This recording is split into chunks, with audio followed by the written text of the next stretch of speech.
Oke, mari kita bahas salah satu seni tertua dalam pertanian, yaitu memangkas pohon anggur.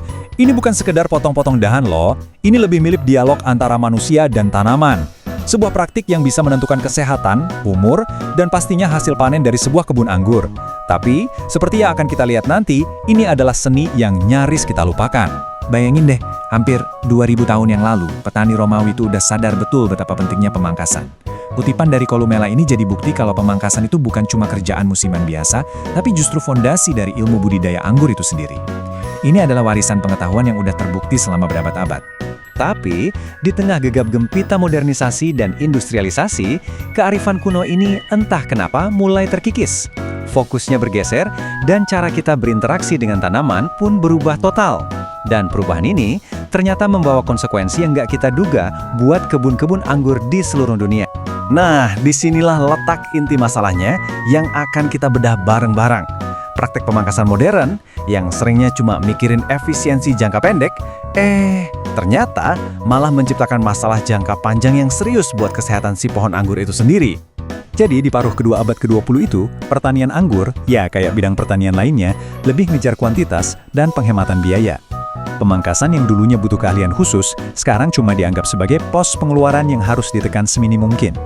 Akibatnya, kesehatan tanamannya ya diabaikan. Dan bukan kebetulan, di periode yang sama, penyakit kayak penyakit batang pohon anggur atau GTD mulai merajalela, bikin produktivitas anjlok dan banyak tanaman mati muda. Nah, ini bagian yang menarik banget, penjelasan biologis di balik kerusakannya. Jadi setiap kali kita memangkas, tanaman itu merespons dengan membentuk yang namanya kerucut pengeringan. Ini sebenarnya mekanisme pertahanan diri. Tapi, kalau luka pangkasnya kegedean atau terlalu mepet ke batang utama, kerucut ini bakal menembus jauh ke dalam jaringan hidup. Akibatnya, dia menyumbat pembuluh darah si tanaman dan memutus aliran getah yang penting banget buat kehidupannya. Tapi, untungnya, nggak semua orang lupa ada gerakan yang mau kembali ke akarnya. Sebuah filosofi yang disebut pemangkasan penuh hormat atau respectful pruning mulai muncul. Intinya, ini adalah pendekatan yang lebih peduli sama biologi dan kesehatan jangka panjang si tanaman, bukan cuma ngejar hasil panen jangka pendek. Jadi, intinya apa sih? Sebenarnya sederhana banget, cuma ada dua prinsip utama. Pertama, setiap potongan itu harus dianggap kayak operasi bedah.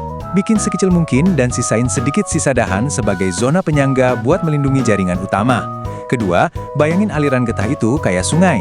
Jangan pernah bikin bendungan dengan motong di kedua sisi dahan secara berlawanan. Pokoknya, jaga alirannya tetap lancar. Tentu aja, ngomongin teori sih gampang, tapi buktinya mana? Nah, para peneliti di Spanyol ini juga penasaran. Jadi mereka merancang sebuah eksperimen jangka panjang buat menguji metode-metode ini secara langsung di lapangan. Yuk kita lihat gimana mereka melakukannya. Jadi, di pertarungan ini ada 3 kubu. Kubu pertama, kita sebut aja penuh hormat atau RESP, yang ngikutin semua prinsip yang barusan kita bahas. Kubu kedua, agresif atau AGGR, yang ngelakuin kebalikannya, motongnya rata, besar, dan nggak peduli sama aliran getah.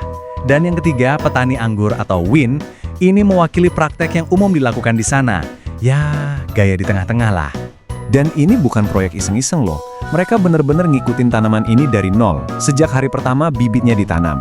Selama 4 tahun penuh, para peneliti dengan teliti melatih setiap tanaman sesuai dengan metode pemangkasannya masing-masing. Mulai dari ngebentuk batang utama, sampai milih taji yang nanti bakal menghasilkan buah. Coba deh, lihat gambarnya. Perbedaannya langsung kelihatan banget kan? Di sebelah kiri, itu metode penuh hormat, yang nyisain sedikit kayu. Nah, itulah yang disebut kayu pelindung.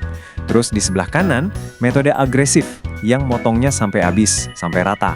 Ini jelas menciptakan luka yang lebih besar dan lebih bahaya, karena posisinya pas di sebelah jaringan utama yang rentan. Nah, ini contoh lain yang krusial banget. Waktu milih pucuk yang bakal jadi batang utama, metode penuh hormat yang di kiri, itu milih pucuk yang ngelanjutin aliran getah alami. Lihat aja panah hijaunya. Sebaliknya, metode agresif yang di kanan, milih pucuk yang kelihatannya paling lurus, paling bagus secara visual. Padahal itu artinya bikin tikungan tajam yang justru menghambat aliran getah. Lihat aja panah merahnya. Setelah bertahun-tahun melakukan pemangkasan yang teliti dan pengamatan yang cermat, akhirnya waktu pembuktian pun tiba. Apakah pendekatan yang lembut dan penuh perhatian ini beneran bikin perbedaan yang bisa diukur?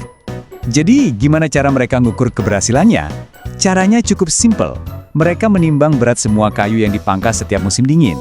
Nah, berat kayu ini adalah indikator langsung dari seberapa besar dan kuat tanaman itu tumbuh.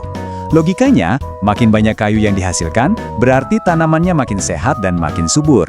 Dan inilah datanya. Grafik batang ini nunjukin total berat kayu pangkasan selama 3 tahun. Coba deh perhatikan batang untuk kelompok penuh hormat, yang RSEP itu. Jelas banget kan, nilainya paling tinggi. Tanaman-tanaman ini tumbuh jauh lebih subur dibandingin kelompok agresif dan kelompok petani anggur.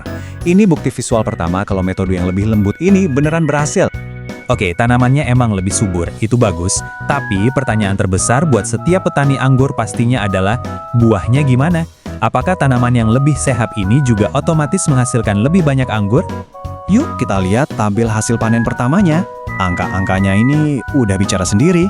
Tanaman penuh hormat menghasilkan 310 gram per tanaman. Sekarang bandingkan sama kelompok agresif yang cuma 192 gram. Dan metode umum petani anggur yang malah lebih rendah lagi, cuma 134 gram. Perbedaannya jauh banget kan? Yap, Anda nggak salah baca. Bukan 13% ya, tapi 131% lebih banyak buah. Hanya dengan mengubah cara memangkas, para peneliti ini berhasil melipat gandakan hasil panen. Lebih dari 2 kali lipat dibanding praktik umum. Dan ini terjadi di tahun produksi pertama. Hasil yang luar biasa banget kan? Jadi, kesimpulan yang bisa kita ambil udah jelas banget. Memperlakukan tanaman dengan hormat, dengan memahami dan bekerja sama dengan biologi alaminya, bukan melawannya, ternyata menghasilkan tanaman yang nggak cuma lebih sehat, tapi juga jauh lebih produktif, bahkan sejak usianya masih sangat muda. Dan ini membawa kita ke sebuah pertanyaan penutup yang lebih luas. Pelajaran dari kebun anggur ini mungkin gak cuma berlaku buat tanaman aja ya. Ini bikin kita mikir, di area mana lagi dalam hidup kita? Entah itu dalam pertanian, pendidikan, atau bahkan hubungan antar manusia, kita bisa dapat hasil yang jauh lebih baik dengan pendekatan yang lebih lembut dan penuh perhatian daripada sekedar memaksakan kehendak kita. Sesuatu untuk direnungkan.